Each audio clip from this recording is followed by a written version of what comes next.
So finally आप सभी को जय हिंद। मेरे इस प्यारे यूट्यूब चैनल पे स्वागत है। तो आप लोग कैसे हैं कमेंट में ज़रूर बताइएगा। अगर आप पहली बार मेरे इस चैनल पर विजिट कर रहे हैं तो चैनल को लाइक शेयर एंड सब्सक्राइब करना नहीं भूलिएगा, क्योंकि इस चैनल से प्रतिदिन जीके जीएस का सीरीज दिया जाता है जो सभी परीक्षाओं के लिए महत्वपूर्ण है, खासकर बिहार पुलिस, बिहार दरोगा, बिहार एसएससी, रेलवे, साथ में बीपीएससी टीचर जैसे एग्जामों के लिए। तो चलिए हम प्रश्नों की शुरुआत करते हैं, लेकिन उससे पहले एक मोटिवेशनल कोट की शुरुआत कर देते हैं कि ऊंचे ख्वाबों के लिए दिल की गहराई से ऊंचे ख्वाबों के लिए दिल की गहराई से काम करना पड़ता है। यूं ही नहीं मिलती सफलता। क्या? यूं ही नहीं मिलती सफलता किसी को, मेहनत की आग में दिन रात जलना पड़ता है सर। दिन रात मेहनत में अगर आप जल रहे हैं तो मेहनत एक न एक दिन आपको जरूर मिलेगा। तो चलिए सवालों से शुरुआत करते हैं। सबसे पहला सवाल कहता है कि पहली बार 9 दिसंबर 1946 को पहली बार 9 दिसंबर 1946 को भारतीय संविधान के अस्थायी अध्यक्ष सच्चिदानंद सिन्हा चुने जाते हैं, जो कि भारतीय संविधान सभा के पहले अस्थायी सदस्य हैं। कौन? सच्चिदानंद सिन्हा। कब चुने जाते हैं? तो 9 दिसंबर 1946 को। उसके बाद 2 दिन बाद 11 दिसंबर 1946 को भारतीय संविधान सभा का अस्थायी सदस्य डॉक्टर राजेंद्र प्रसाद को चुना जाता है। भारत के पहले रेल मंत्री जॉन मथाई थे। भारत के पहले रेल मंत्री जॉन मथाई। उसके बाद विश्व ऊंट दिवस कब मनाते हैं? तो विश्व ऊंट दिवस 22 जून को मनाते हैं। विश्व ऊंट दिवस 22 जून को मनाते हैं। और पर्यावरण दिवस 5 जून को मनाते हैं। जल दिवस 22 मार्च को मनाते हैं। पृथ्वी दिवस 22 अप्रैल को मनाते हैं। जैव विविधता दिवस 21 मई को मनाते हैं। उसके बाद विश्व दूर संचार दिवस 17 मई को मनाते हैं। विश्व दूर संचार दिवस 17 मई को। और विश्व एथलेटिक्स दिवस 7 मई को मनाते हैं। विश्व एथलेटिक्स दिवस 7 मई को मनाते हैं। किसकी रचना हरिसेन द्वारा की गई है? तो किसकी रचना हरिसेन द्वारा की गई है? तो समुद्रगुप्त की प्रयाग प्रशस्ति। मतलब प्रशस्ति का मतलब होता है तारीफ करना। तो किसकी रचना हरिसेन के द्वारा की गई है? तो समुद्रगुप्त की गई है। समुद्रगुप्त को अलग अलग नाम से जाना जाता था। समुद्रगुप्त को कविराज के भी नाम से जाना जाता है, कविराज। समुद्रगुप्त को भारत का नेपोलियन कहा जाता है। भारत का नेपोलियन समुद्रगुप्त। तो भारत का नेपोलियन समुद्रगुप्त को सबसे पहले किसने कहा था? तो कहने वाला व्यक्ति का नाम है बिसेंट स्मिथ। Besant Smith. उसके बाद समुद्रगुप्त को व्याघ्र पराक्रम व्यक्ति के भी नाम से जाने जाते हैं और लिच्छवी के दोहित्र के नाम से जाने जाते हैं। लिच्छवी के दोहित्र क्यों कहा जाता है? क्योंकि लिच्छवी वंश के बेटी के बेटे थे। लिच्छवी वंश के बेटी के बेटे थे, इसीलिए इन्हें लिच्छवी दोहित्र बोला जाता है। और व्याघ्र पराक्रम व्यक्ति के भी नाम से इन्हें जाना जाता है। और इन्हें भारत का नेपोलियन कहा जाता है। और सबसे पहले कहने वाले व्यक्ति थे विसेंट स्मिथ। उसके बाद खारवेल का हाथी गुम्फा अभिलेख कलिंग का राजा का था। खारवेल का हाथी गुम्फा अभिलेख किसका है? तो कलिंग का राजा। कलिंग का मतलब होता है उड़ीसा।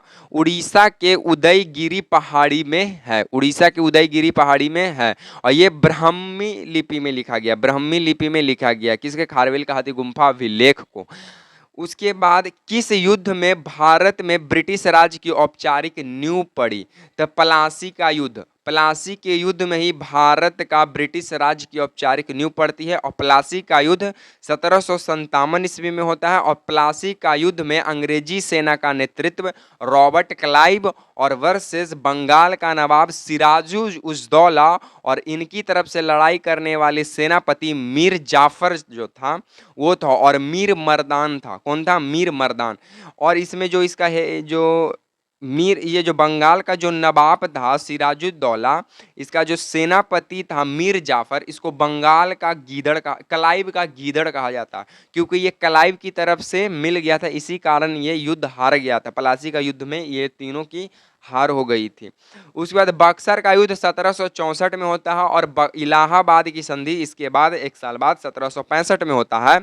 बक्सर का युद्ध 1764 में अंग्रेजी सेना का नेतृत्व Hector Munro versus Mir Qasim Shah Alam द्वितीय जो दिल्ली का राजा था और सिज्जाउद्दौला जो अवध का नवाब था, ये तीनों के बीच में होता है, जिसमें हेक्टर मुनरो की विजय होती है और ये तीनों त्रिकूट सेनाओं की हार होती है। और इसके एक साल बाद 1765 में इलाहाबाद की संधि होती है। उसके बाद बोलता है क्या कि पानीपत का तीसरा युद्ध कब हुआ था? 15 जनवरी 1761 को। और पानीपत का प्रथम युद्ध 1526 में। पानीपत का दूसरा युद्ध कब हुआ था? आप लोग कमेंट कीजिए। उसके बाद पूर्व मध्य रेलवे कहाँ है? हाजीपुर। पूर्व मध्य रेलवे का मुख्यालय हाजीपुर और उत्तरी पूर्वी रेलवे का मुख्यालय गोरखपुर। अब सबसे बड़ा रेलवे स्टेशन है कौन? गोरखपुर। उसके बाद उत्तरी पूर्वी सीमांत मालीगांव है। प्रारूप समिति जिसे ड्राफ्टिंग कमेटी भी बोला जाता है, इसका ड्राफ्टिंग कमेटी कब हुआ था? तो 29 अगस्त 1947 को आया और इसका जो अध्यक्ष थे वो डॉक्टर राजेंद्र प्रसाद बने थे। कौन बने थे? इसका जो अध्यक्ष थे डॉक्टर भीमराव अंबेडकर बने थे। तो प्रारूप समिति कब आता है? 29 अगस्त 1947 को और इसका अध्यक्ष डॉक्टर भीमराव अंबेडकर को चुना जाता है और डॉक्टर भीमराव अंबेडकर भारत के पहले कानून मंत्री बनते हैं।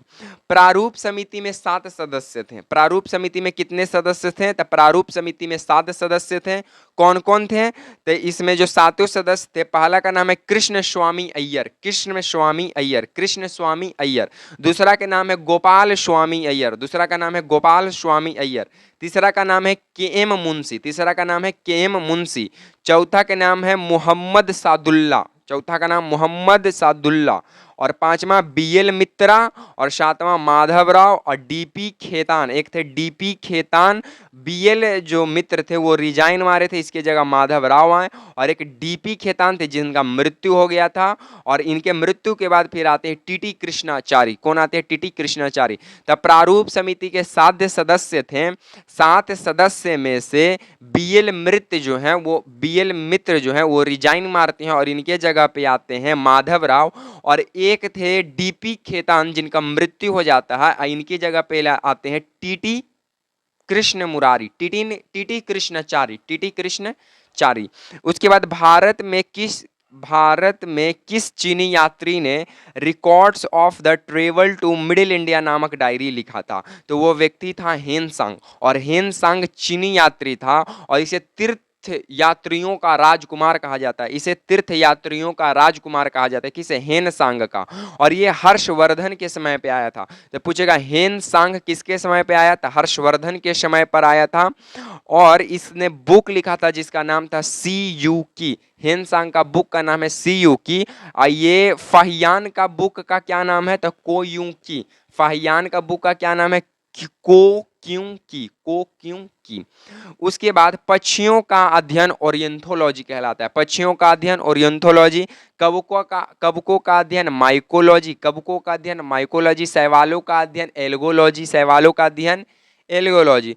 कीटों का अध्ययन एंटोपोमोलॉजी। कीटों का अध्ययन एंटोपोमोलॉजी। वृक्ष का उम्र जो पता लगता है वलय द्वारा, जो उसमें काट गोल गोल रेघारी जो आता है वलय के द्वारा, रिंग नुमा जो संरचना होती है उसी के द्वारा वृक्ष का उम्र का पता लगाया जाता है। जीवधारियों को 5 जगत में वर्गीकरण किया था विटेर। कौन किया था? विटकर ने। कब किया था? 1969 में किया था। 5 जगत कौन कौन था? तब प्रोटिस्टा था, कवक था, जंतु था, पादप था, मोनेरा था। प्रोटिस्टा था, कवक था, जंतु था, मोनेरा था और पादप था। फादर ऑफ टैक्सोनॉमी जो है वर्जिलिनियस को कहा जाता है। किसे कहा जाता है? फादर ऑफ टैक्सोनॉमी लिनियस को। Father of taxonomy Linnaeus. Biology word दिया था लैमार्क और ट्रेविरेनस ने। बायोलॉजी शब्द किसने दिया? लैमार्क और ट्रेविरेनस ने। लेकिन द्विनाम पद्धति कौन दिया? तो द्विनाम पद्धति यही दिया था, लैमार्क और ट्रेविरेनस ने। उसके बाद जीवित सेल की खोज किसने किया? तो जीवित सेल की खोज लिविन हॉक ने किया और बैक्टीरिया की भी खोज लिविन हॉक ने किया। कोशिका सिद्धांत कौन दिया? तो कोशिका सिद्धांत स्लाइडेन एवं श्वान दिया था। और शरीर की सबसे छोटी इकाई कोशिका है और किडनी की संरचनात्मक क्रियात्मक इकाई नेफ्रॉन है। तो आज तक को हम सीरीज को यहीं पे समाप्त करेंगे। अगर वीडियो पसंद आता है तो लाइक शेयर एंड सब्सक्राइब करना ना भूले। इसी तरह के सीरीज के साथ आपसे मिलेंगे नेक्स्ट वीडियो में। तब तक के लिए आप सभी को जय हिंद।